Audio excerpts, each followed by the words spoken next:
Muy buenas gente de YouTube. El día de hoy venimos trayendo un ejercicio o un ejercicio aplicado donde tenemos que aplicar métodos numéricos y los diversos tipos de métodos. En este caso tendremos que ocupar el método de bisección.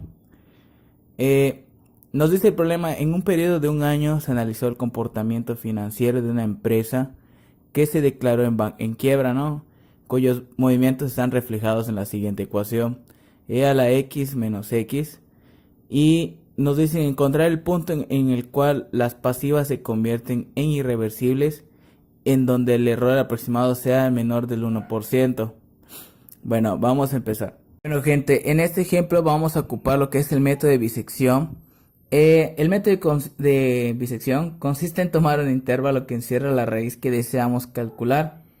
Luego subdividimos dicho intervalo por la mitad y tomamos el subintervalo que contiene la raíz, descartando la otra mitad que no la contiene. Bueno, aplicando esta teoría dentro de una forma visual para poder entenderlo un poco mejor, tenemos la gráfica de f de x que corta al eje x en un punto. Sea que x no nos dé un punto, un número, un valor entero como 1, 2, 3, sino que el punto de corte nos dé quizás .06, .007 y así sucesivamente, donde los decimales crezcan cada vez más. Bueno, el método de bisección nos ayuda en el sentido de determinar ese valor.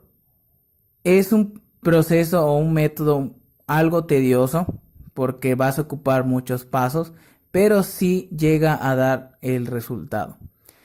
Consiste en determinar unos valores o unos intervalos de A a B, siendo que A y B tiendan por la izquierda y por la derecha respectivamente, y cada vez dividirlos de tal manera que estos dos intervalos se hagan más pequeños y lleguemos a tocar el punto de corte donde la función corta al eje X.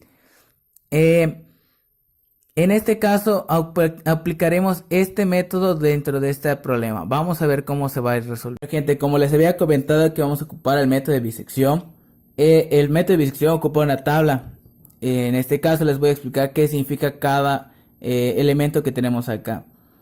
La letra N significa lo que es los números de pasos que vamos a ocupar dentro de la resolución de ese problema, ¿no? Puede ir de 0 hasta, podría decir infinito, pero es mentira, ¿no? Pero puede ocupar muchos pasos, puede ser 7 o 8, ¿no? Eh, Tenemos A negativa, B positiva, que son los intervalos o los valores de los intervalos que vamos a ocupar. ¿A qué me refiero con esto? Como les había comentado anteriormente, tomamos intervalos de A a B, siendo que A y B vayan por la izquierda y por la derecha respectivamente. Por eso tienen los signos opuestos. Bueno, f de AB o f en función de A sería sustituir el valor de A dentro de la función. Y lo que nos dé lo vamos a escribir de este lado. F en función de B, lo mismo que lo de A, pero con B. C. C es igual a A más B entre 2. O sea, sería la suma de los intervalos o los valores de los intervalos entre 2. Lo vamos a escribir acá. Y f en función de c sería sustituir el valor de c dentro de la función original, que es e a la x menos x. Y en este caso ocuparemos el error total porcentual, porque es lo que nos está pidiendo.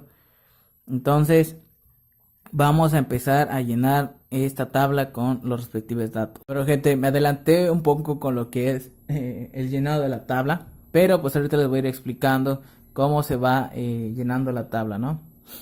Entonces, n les había dicho son los números de pasos, ¿no? Empiezas de 0 hasta indefinido, porque pueden ser más, pueden ser menos. A y B son los intervalos. En este caso empezaremos con 0 y 1 para ver cómo se comporta lo que es la gráfica, y porque el punto de corte se debe de encontrar entre 0 y 1. A ver, porque Euler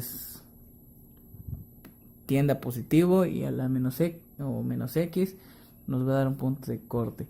Entonces sí debe estar entre 0 y 1. De todos modos, al final les voy a dejar la gráfica para que vean cómo se comporta. F en función de A sería igual a 1, porque elevado a la 0 pues es 1, menos X es 0, ¿no? Es 1. F de B sería el resultado de sustituir 1 dentro de lo que es la función original, y nos va a dar menos 63.21, menos 0.6321. C es igual, habíamos dicho, la suma de los íntegros entre 2. En este caso sería 0 más 1, 1 entre 2. Bueno, gente, y para no hacer el video tan largo, completamos lo que fue la tabla. En total nos dio 8 pasos. Ocupó más espacio de lo que pensé, así que lo tuve que trasladar también. Entonces, para determinar cómo es que nos dio el error total, porque creo que no lo expliqué. En el error total nos dio, o viene dada por la fórmula, que es el valor absoluto de el valor anterior menos el valor actual, y todo esto sobre el valor actual por 100, porque estamos hablando de porcentaje. Un ejemplo, en el caso que ocupamos para el segundo paso, sería el error total es igual a 0.5 menos 0.75, y todo esto sobre 0.75 por 100, que es lo que nos dio el 33%, que está reflejado de este lado. Entonces así fuimos sacando todos y cada uno de los errores totales hasta llegar al que nos daba la condición en el problema. Y ya para finalizar, pues tuvimos lo que es, o representamos la gráfica de la función, y acá tenemos el punto donde corta al eje X. Entonces nos queda representado de esta manera, y el punto en total que fue el que cortó al eje X fue 0.56641,0. entonces este punto tiene esta coordenada, ¿no? Y así nos queda la gráfica. Entonces completamos lo que es el problema.